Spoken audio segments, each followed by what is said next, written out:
Esse vídeo, assim como todos os outros vídeos recentes do Hashtag.Sal, são produzidos em português, mas tem duas faixas de áudio, uma original em português e uma dublada em inglês que você pode escolher, assim como também as legendas em inglês e português. Então, escolha aí a sua preferência e curta.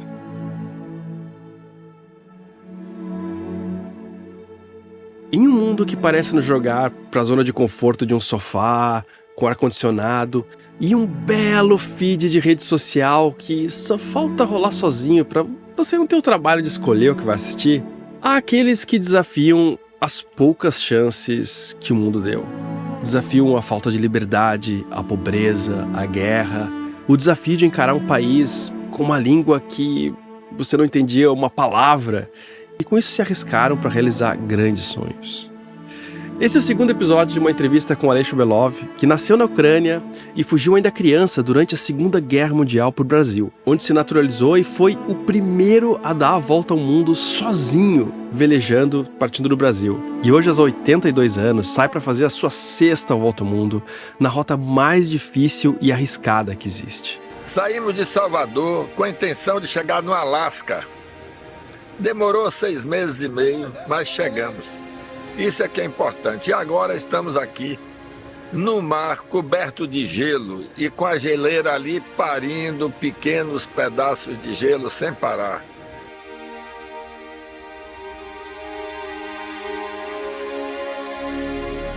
Quando eu cheguei no Alasca, eu achei que eu já estava atrasado. Quando eu fui pegar a fotografia do satélite, o gelo estava tudo fechado.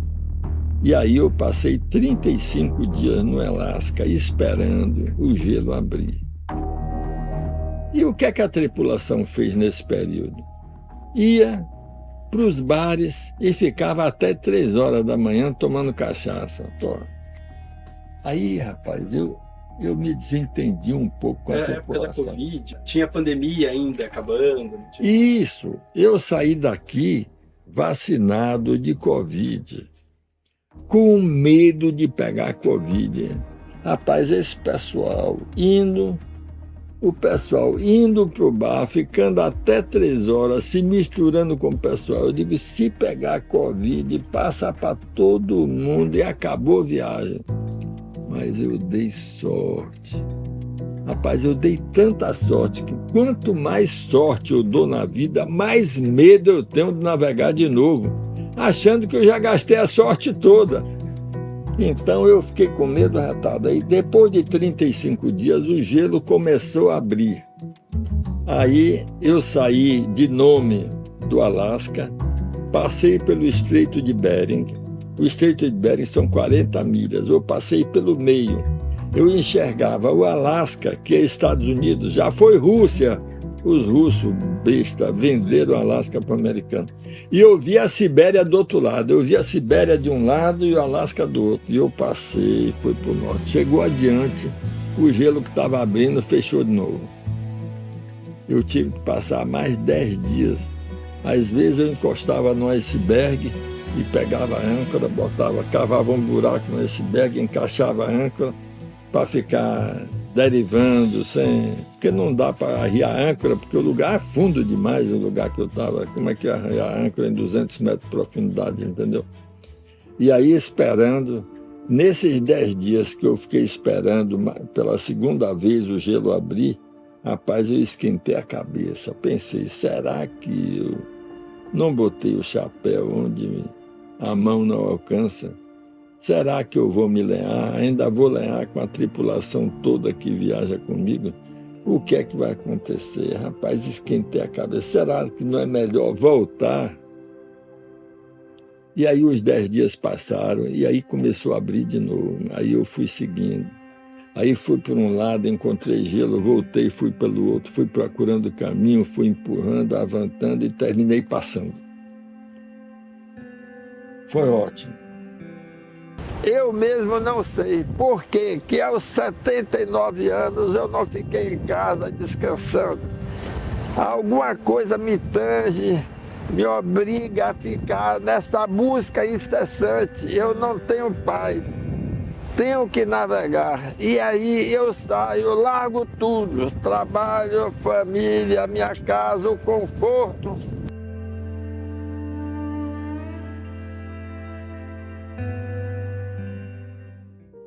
E aí passei por cima da Alasca todo, passei por cima do Canadá, cheguei na Groenlândia, parei em não sei quantos lugares, encontrei não sei quantos ursos brancos, parei em Johaven, onde o primeiro cara que atravessou isso parou e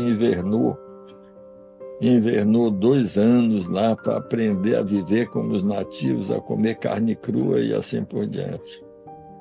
Conheci esses nativos, comprei uma pele de urso branco escondido. Eu queria comprar a pele, aí tinha que pedir licença ao governo e a resposta vinha em 3 meses. Aí de noite o pessoal ficou sabendo, de noite apareceu um cara, eu tenho uma pele de urso branco pronta para lhe vender. Quando você quer $2.000, tome. Trouxe a pele de urso branco e comprei 2 caveiras de urso branco. Uma está no museu e a outra eu empalei o urso, botei a caveira. Tem um urso branco no museu que eu criei. Repare bem. Aleixo criou uma fundação e um museu do mar que levam seu nome. Eu tive a chance de conhecer. Olá, senhor, como é que vai? Tudo bem? Sejam bem-vindos. Já faz um bom tempo que ele tem essa preocupação em divulgar a mentalidade marítima, que é amplamente reconhecida. Recebeu o título de Cavaleiro da Ordem do Mérito Naval e o título de Patrono da Navegação de Esporte e Recreio Brasileira. Quem ia imaginar nos anos 50 que das origens simples fugindo da guerra, Aleixo iria influenciar tantas pessoas e ter um impacto tão grande na vela brasileira e em toda a vida marítima brasileira, na verdade. Já que de uma vida tão rica, de tantas voltas ao mundo, iria vir a confiança, o conhecimento e a inspiração para construir portos, plataformas de petróleo e histórias de viagens lidas por tantos. O veleiro em que ele fez as 3 primeiras voltas ao mundo está exposto dentro do museu, o que traz uma proximidade enorme às viagens do Aleixo, à nossa percepção. Por sorte, há vários registros, fotos, livros, cartas, porque senão teria sido algo só para ele. É quase um egoísmo. Mas quando você conta essa história assim em detalhes, ela se torna um pouco de todos. Todo mundo tem a chance de aprender algo. O acervo tem uma série de itens colecionados em cada lugar onde ele passou. Muitos trabalhos em madeira, equipamentos antigos e cartas. Uma série de lembranças de cada canto do mundo. Como será viver com toda essa bagagem, com todas essas lembranças?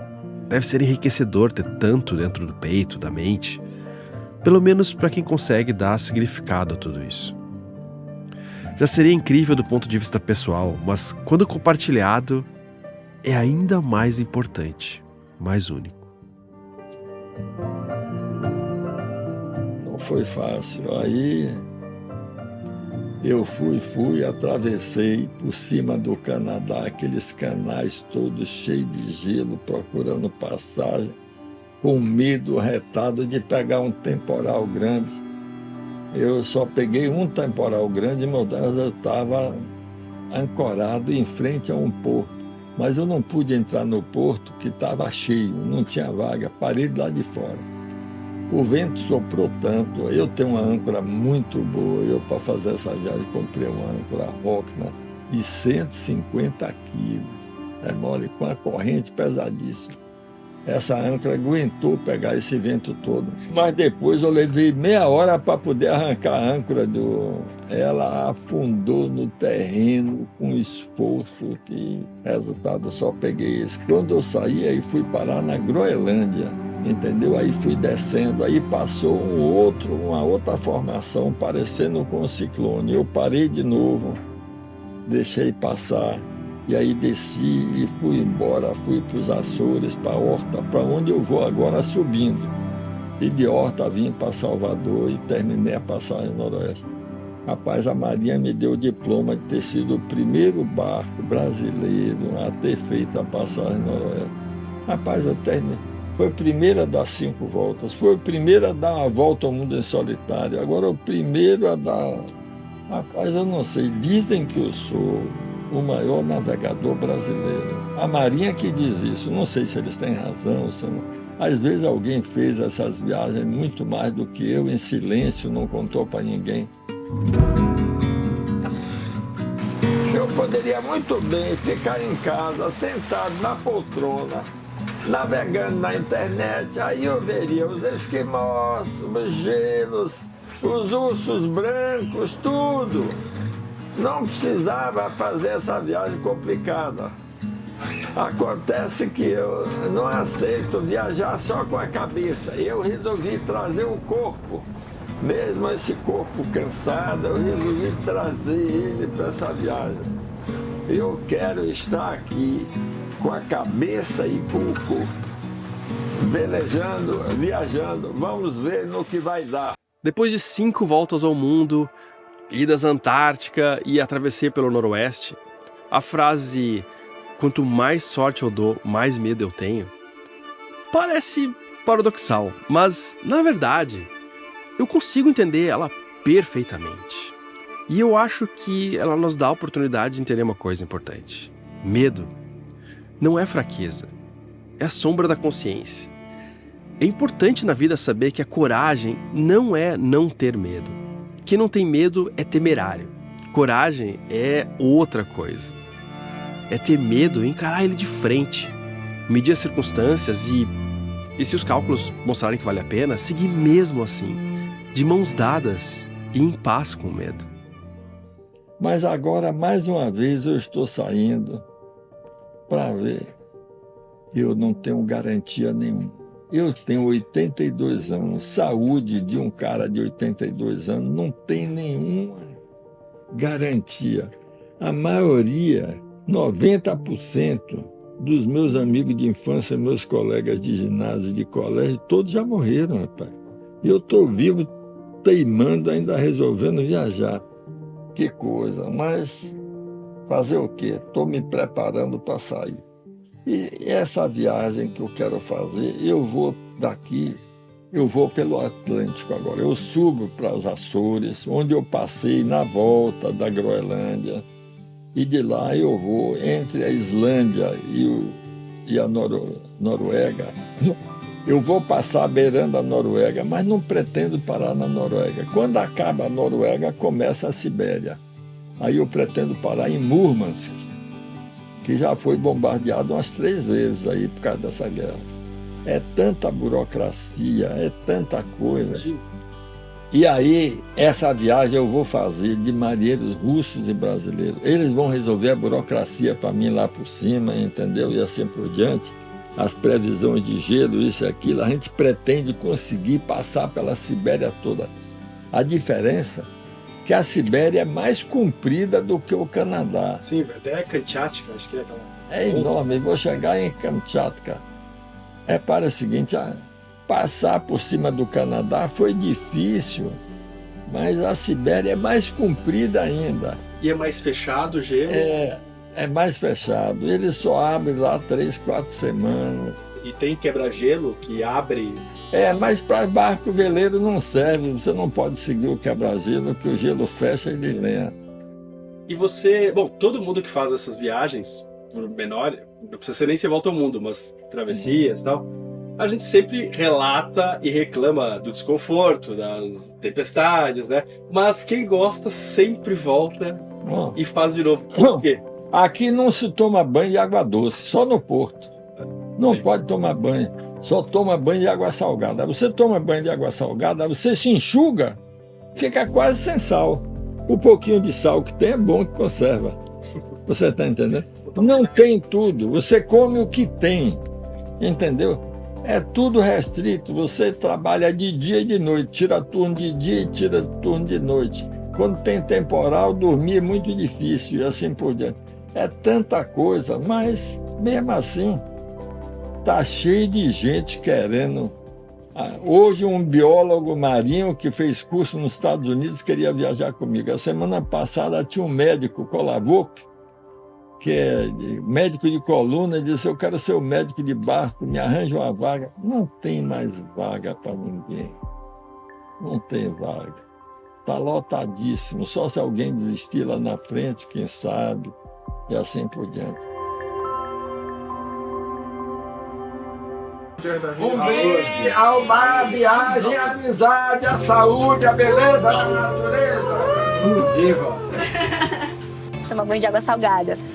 E aí, se chove, sai todo mundo correndo para aproveitar aquela água doce para tomar banho e vira uma grande festa. E dar risada e curtir aquele momento tão mágico, né? E tão conectado com a natureza. Então, eu estou pretendendo fazer essa viagem junto com os russos e a Sociedade Geográfica da Rússia, lá de Moscou.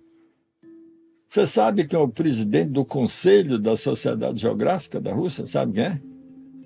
Não é aquele cara, até conhecido mais ou menos, chama-se Putin. o próprio, né? É ele que é o presidente da Sociedade Geográfica. Eu entrevistei o pessoal do Russian Ocean Way, que atravessaram com botes infláveis. E eles eram ligados também. Deixa eu lhe contar.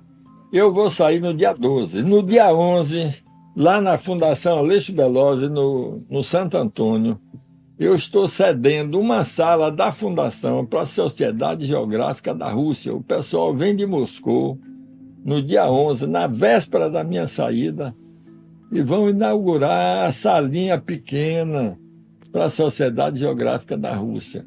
E no dia 12, às 10 horas da manhã, eu estou saindo aí do... Você é repórter, você pode estar presente aqui, entendeu?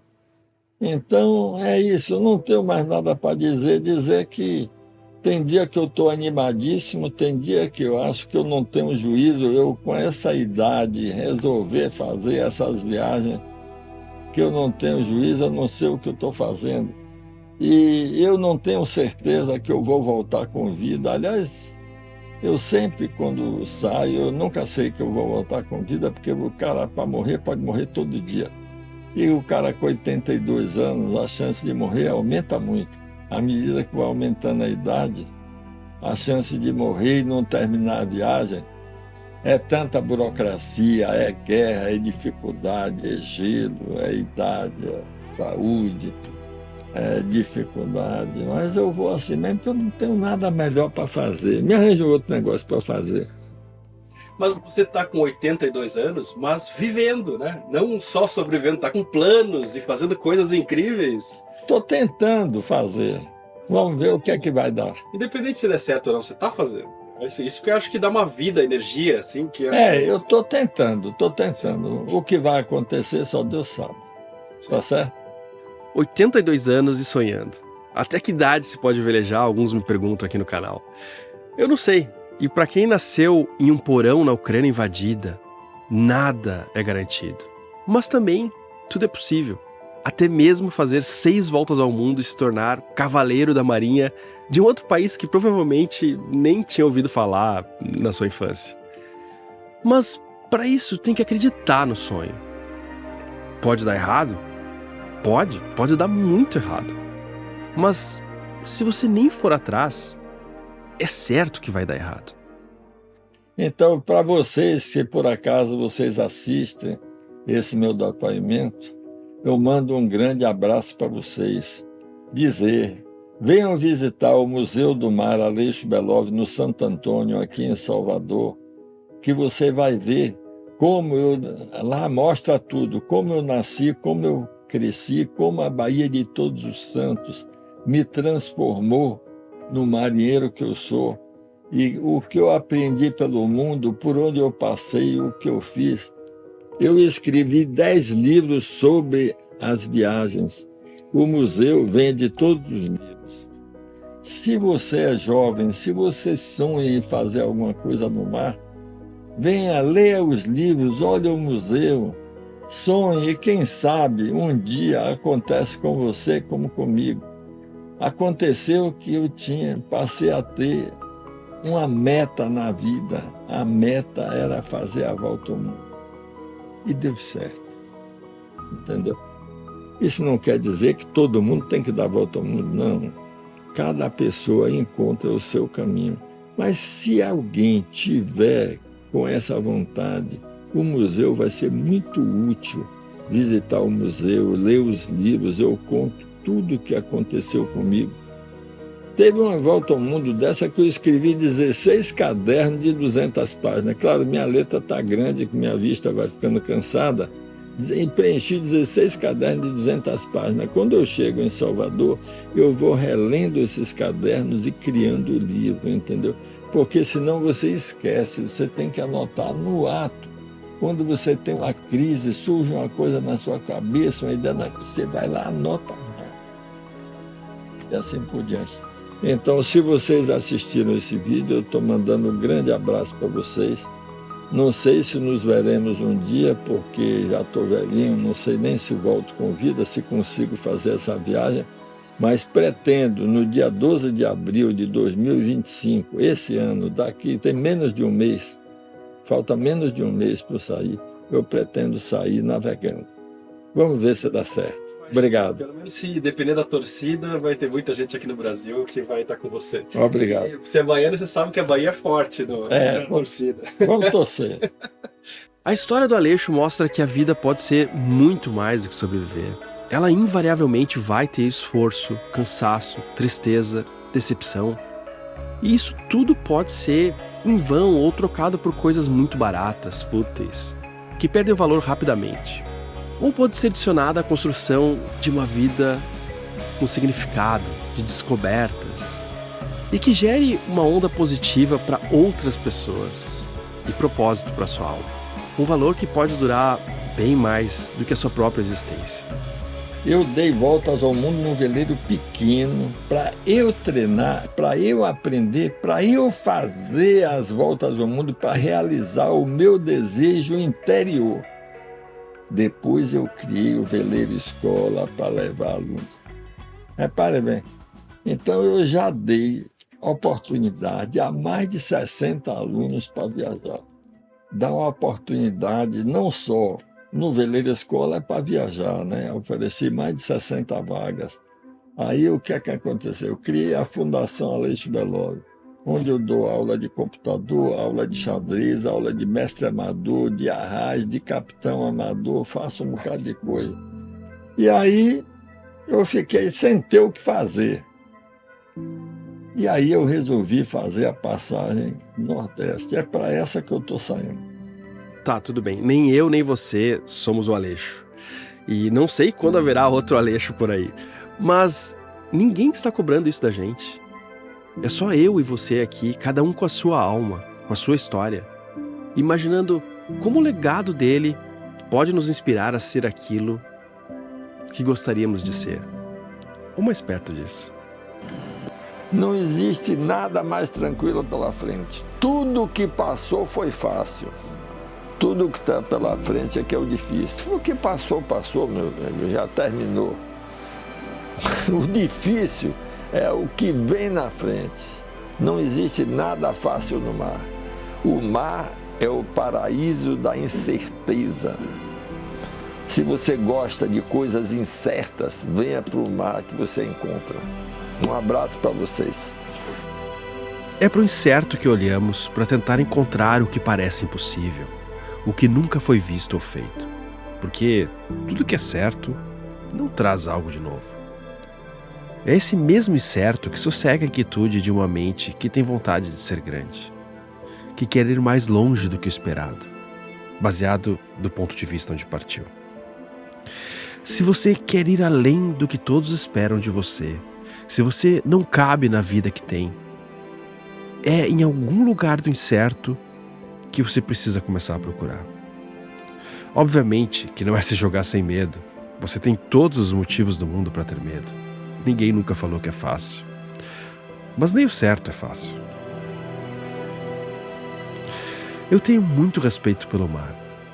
Esse paraíso de incertezas com o qual dançamos. E às vezes levamos um pisão no pé e até caímos. Mas que nos dá a chance de mostrar até onde podemos ir.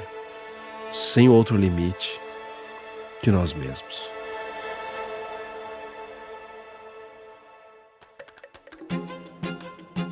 Recado importante, o Hashtag Sol só existe por causa da ajuda de muitos de vocês. Se você acha que a gente merece, se você quer e se você pode, acima de tudo, ajudar, deixe qualquer quantia lá no Apoia-se. R$10 para muitos não vai fazer tanta diferença, mas para nós faz uma diferença enorme para conseguir Todo domingo tá às 10 da manhã com o episódio pronto pra você manter o barco, né, manter as pessoas que ajudam a gente a fazer o Hashtag Sal. Eu não faço sozinho hoje. E se você já assistiu vários episódios, pode ser que o Hashtag Sal signifique alguma coisa pra você, fez diferença na sua vida em algum momento. E se for o caso, pensa nisso com carinho, tá bom? Até daqui a pouco no grupo, ou então no próximo domingo às 10 da manhã.